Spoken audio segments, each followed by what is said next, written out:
आज आरबीआई के गवर्नर संजय मल्होत्रा ने मॉनेटरी पॉलिसी कमेटी यानी एमपीसी के फैसलों का ऐलान किया।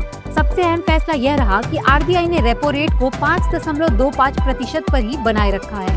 इसका मतलब है कि आपकी ईएमआई फिलहाल न बढ़ेगी और न ही घटेगी। इसके अलावा आरबीआई ने कहा कि वित्त वर्ष 2026-27 में भारत की अर्थव्यवस्था लगभग 6.6% की दर से बढ़ सकती है, यानी देश की आर्थिक स्थिति मजबूत रहने की उम्मीद है। महंगाई को लेकर भी अनुमान जारी किया गया है। आरबीआई का मानना है कि महंगाई करीब 5.1% रह सकती है और इसे नियंत्रण में रखा जाएगा। वही विदेशी निवेशक को बढ़ावा देने के लिए एक बड़ा कदम उठाया गया है। अब विदेशी निवेशकों को सरकारी सिक्योरिटीज पर कैपिटल गेन टैक्स में राहत मिलेगी।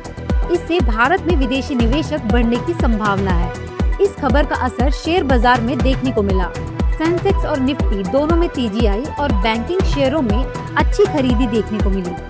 कुल मिलाकर आरबीआई के इस फैसले को बाजार में निवेशकों के लिए सकारात्मक माना जा रहा है। अब बात करते हैं राजनीति और अर्थव्यवस्था से जुड़ी एक बड़ी खबर की।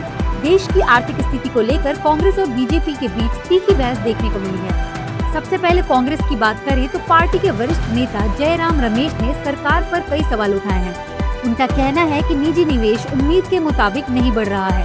कंपनियां भारत में निवेश करने के बजाय दूसरे देशों में ज्यादा पैसा लगा रही हैं। उन्होंने यह भी कहा कि आम लोग की आय उतनी तेजी से नहीं बढ़ रही है, जबकि अमीर और गरीब के बीच का अंतर लगातार बढ़ रहा है।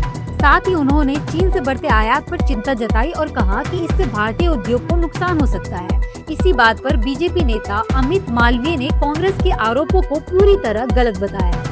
उन्होंने कहा कि देश में व्यापारिक गतिविधियां लगातार बढ़ रही हैं। इसके लिए उन्होंने ई-वे बिल और पीएमआई जैसे आर्थिक आंकड़ों का हवाला दिया। उनके मुताबिक भारत में विदेशी निवेश भी रिकॉर्ड स्तर पर पहुंचा है, जो देश की मजबूत अर्थव्यवस्था का संकेत है। अमित मालवीय ने कहा कि विपक्ष देश की अर्थव्यवस्था को लेकर गलत तस्वीर पेश करने की कोशिश कर रहा है।